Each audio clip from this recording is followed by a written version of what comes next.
Hello everyone, welcome to a video talking about where I've been over the past 5 months. I think the last devlog I uploaded was 5 months ago. If you haven't seen the devlog I uploaded today, I highly recommend you go check that out first because it's way more interesting. And this video is just mainly, I'm just going to rant. It's not even edited. I'm just going to talk about, for those of you who are interested, talk about what's been going on in my life, what the plans are for the future of the game, and just what it's like, you know, doing stuff, and kind of the future of this channel. So right off the bat, let's talk about where I've been. Also, hey, it's great to see you. Hi. I'm Matthew, by the way, for those of you who don't know. So I got a job, and the job was pesticide applicator. So I would spray pesticides on people's properties, and I would do that to kill bugs, and I did that all summer. Great seasonal job. Problem is, once it gets cold, the bugs, they kind of go away. So the work ends, and the work for me ended 10 days ago. It's been 10 days since I just have had no job. So I took a week, and it wasn't really a week off, but I took a week to kind of think about what I wanted to do. And it was very stressful and anxiety inducing because, I mean, I need to make money. I need to live. I'm turning 26 in 3 days from now, and I have no health insurance. I have nothing. I have health insurance right now. I won't have health insurance in 3 days. But then again, I thought to myself, I was like, well, when have I used my health insurance? And I was like, only for yearly checkups. I was like, okay, has anything ever happened in a yearly checkup? No. It's like, okay. That's been the past 6 years of my life. So I'm like, I think I'm okay. I think I'm fine. Let's just hope no accidents happen. But I sat down, and I don't. For those of you who are longtime viewers of the channel, I have a board game called Inferno Dice. I actually have it right here. The prototype. So it uses pixel art on cards, and this is just what I just have a little box that says Inferno Dice on it. And I've been working on that since I worked at the factory. So it's been 2 years, 2.5 years ish since I've been working on Inferno Dice, and it's done. Like, I need to do the box art, and that's it. All the mechanics are done. I have tons of anyways, everything's done with it. And I originally wanted to do a Kickstarter for Inferno Dice. I set up the whole Kickstarter. I wrote out this plan. I started doing the math, and then I realized, oh crap, I'm screwed. Like, there's no way I can make this profitable. I'd have to raise like $40,000, and even then I would be barely profitable, which is insane to raise that much money. I was like, if I even raised a fraction of that, 4,000, that would be good for me, for my game, like for the Feathered Serpent. Like, I'd be happy with that. So then I kind of had this realization, like, well, shoot, like I should just do the Feathered Serpent then. I was like, well, and I'm gonna pause here. I gotta rewind a bit. I jumped the gun a bit. I kind of glossed over some things. I got a job as a pesticide applicator. I did initially think that I could still work on my game in my free time, and I think I did make a devlog or two. But the reality of it was that I could not. You work a whole day, most of the time in prime season, 10 hours, and then you come home, and that's the last thing you want to do. You're tired. You are mentally drained. And then on top of that, it is my own fault, but like I had a lot going on. I was busy. Like, most of the time I didn't have free nights. I didn't have free evenings. So I'd get home, I'd have 2 hours, and then I'd go do something. It's like, dang, like that's not a lot of, I'd do something till like 10:30, and then I'm like, okay, well, I have to wake up early, and then I'd go to bed, wake up at 7, go to work. It's like, well, shoot. Like, did I have time? Yes, I had maybe 2 hours every day on average. And during those 2 hours, I would just kind of numb out during those 2 hours. Come home, chill out, relax, be on my phone, watch videos. And I think that that's okay to say, hey, I didn't want to.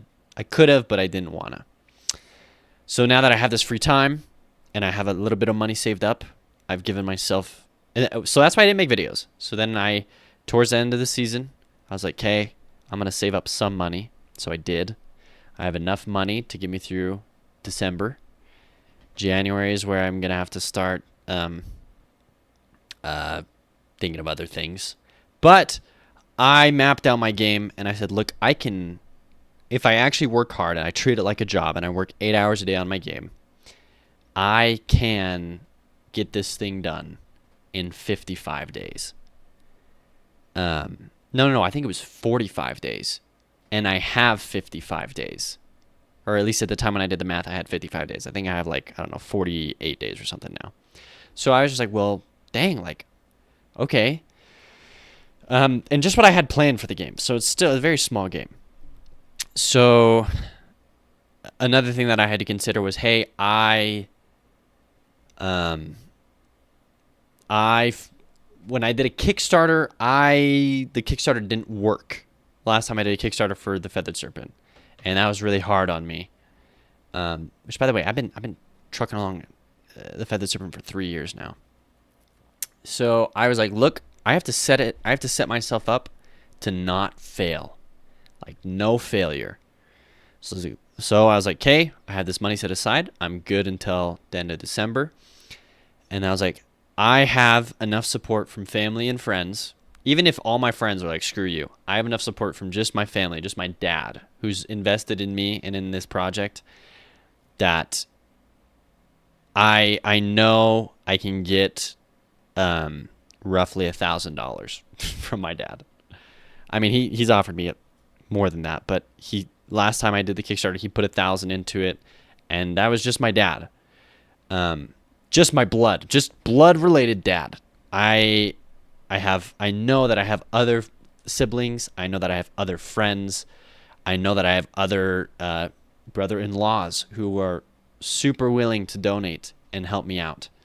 I just have family friends who, one of them is in fact, multiple of my friends are Patreon members still. And so there's support. And I was like, look, I have the money saved up to give myself this time. I can finish the game. And if I did do another Kickstarter, I'm confident I could get at least $3,000, which would pay for January and February.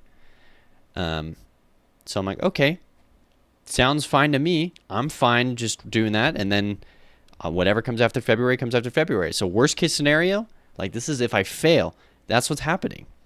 And the game's done after 45 days. I'm like, I can finish the game, be done. So I was like, okay, I don't need a Kickstarter to finish the game. I don't need the money to be able to live. I've saved up this time. I can do it. But I still want to do a Kickstarter. Why? The reason behind it is I want to make the game better. So the idea is, look, for every extra month I can work on the game, that's a lot that I can invest into the game. That's a lot that I can change and put into it. So the Kickstarter is shifting now from, hey, help make the game exist, to, hey, help the game be better than it would have been otherwise.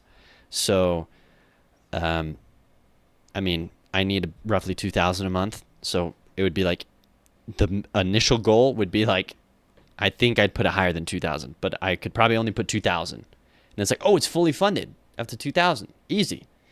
And then every other 2,000 is a month of work I can put into the game. So it's okay, stretch goal, $4,000. I can do X. $6,000, I can do Y. $8,000, I can do Z. And then it really is just, hey, you guys are the community. All my friends and family, if you guys want, if you guys are sick of me working on this game, if you don't see a future in it, that's fine. Don't support it. You can just be look, man, I'm fine with it just releasing as is. Cool. But if you're looking at it and you're okay, dude, this is looking promising, this is looking sick, even if you're just a viewer or anyone, you can be okay, I'll give you $10, I'll give you $20, I'll give you $50. And you can directly contribute to a better video game, a better experience. So that's the idea behind the Kickstarter is, look, do the Kickstarter. If it raises money, great. Like if it raises the money to make the game better, that's awesome, fantastic. If it doesn't, great. I can release the game and I'm fine. And so that's the direction that I'm heading right now. That's the game plan. That's the idea. I do apologize if I'm rambling. Obviously, I mean, I warned you ahead of time, but so that's, and I mean, I'm confident that I have a fun game. I'm confident in being able to finish, a very, it's not even base, like it'll be a lot, but like I said, I would love to. I think my initial idea for the game was like 20 areas, and then I cut it down to 10 for the Kickstarter, and then I cut it down to 5. Like, I would love to be able to re-expand out back to 10 areas. I would love to be able to re-expand my scope and make it like way more dynamic, put way more levels into the game, put way more NPCs, put way more progression, put way more, like, hire people to do the music. Like, there's so much I could do.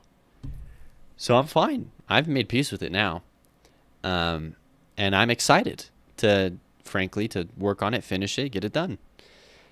Now, I want to acknowledge a pattern. For 3 years in a row now, I have quit my job, or in this case, my job just ended, and then worked on the Feathered Serpent. So this all started 3 years ago, when, actually, was it 3? It's coming up on 4 years, right? No, 3. 3 years ago, I quit my job at a call center, and I downloaded Godot. I bought a Godot course. I had my brand new computer I bought, and I just decided to make this game. And then, obviously, I did the Kickstarter. It didn't work, and then I had to go get a job. And life things came up. And then I got a job, worked at it for almost a year. And then around November, I quit the job, started working on the game again. Straight up, that's just how it happened. And then I got a job because I needed a job after those 5 months. And then I didn't work on the game. And now the job's over. And it's November time again. Around November. It is November. And I'm working on the game again. So I just think that's funny, first of all. But second of all, it just really goes to show myself.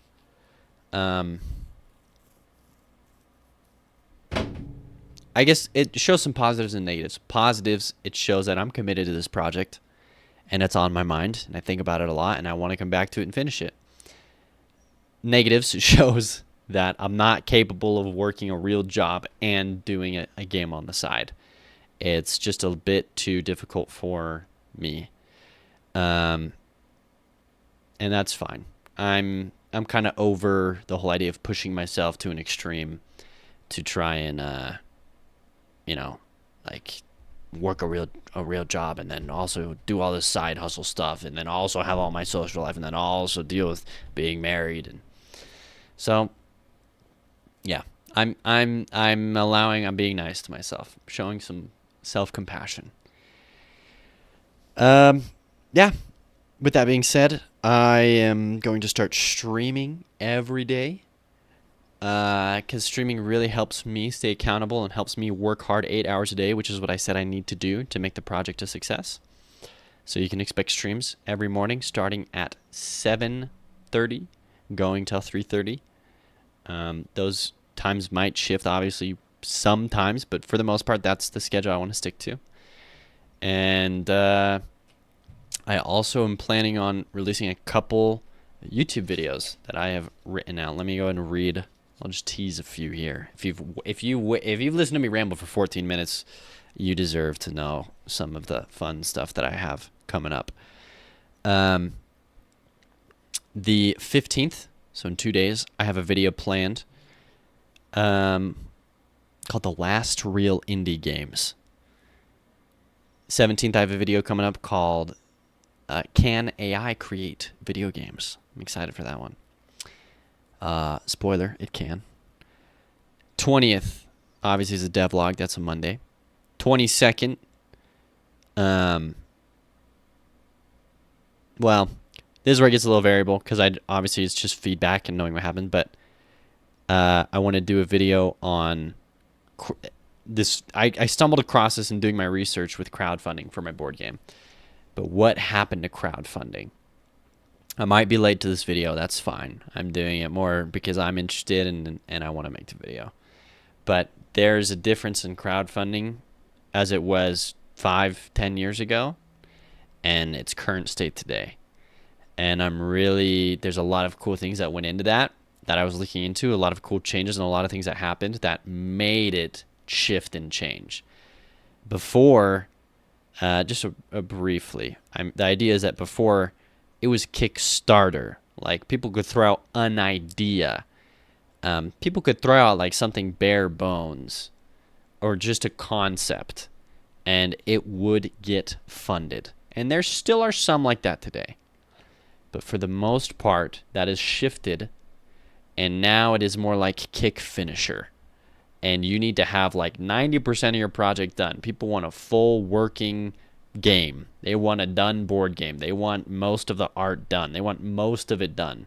And it's a kick finisher. It's to get you over the final hump.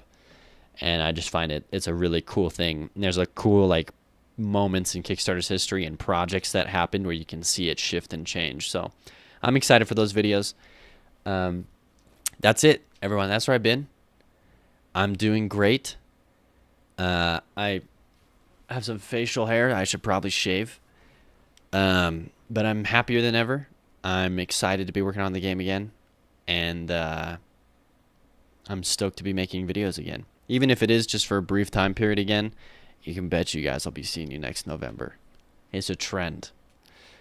Anyways, thank you, everyone. Please go check out the Kickstarter page if you haven't already. I was going to try and find the page, but it's fine. Links are always in the description. And I'm happy to be back, everyone. Thank you. Thank you for watching. Thank you for watching the devlog. And I'm excited to move forward this next month and a half. Okay. See ya, everyone.